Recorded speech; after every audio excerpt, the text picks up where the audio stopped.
this is something that, you know, I've been asked a load of times before the course itself. You know, what tools are we using? What materials am I going to be using? And that's very much my point. Until we've evolved the conceptual design from those outline rough sketches, and then we've taken into account all of the practicalities, the brief itself, you're not going to know. The materials could change halfway through. The materials could change just before they go into physical form because of the limitations and advantages, disadvantages of whatever it is that you're going to be using.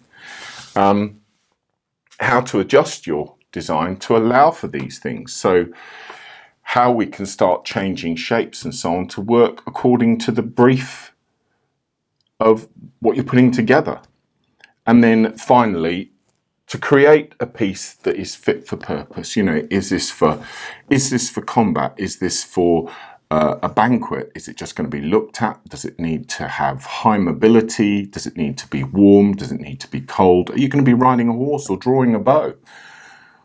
All of those things have to be considered at that initial design stage where we've got an outline sketch and we're developing that outline sketch on.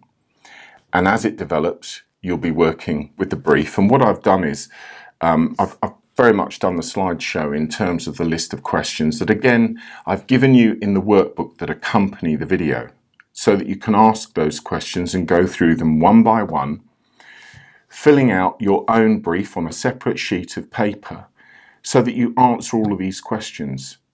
You'll have a list of all the critical measurements that you need to take, considering the varying types of movement that you have to account for with the final piece. It's no good designing something as I did my very first piece where it looked fantastic as long as I was standing up, but as soon as I sat down to eat my dinner, obviously I did the turtle impression and my head disappeared into the top of the armour.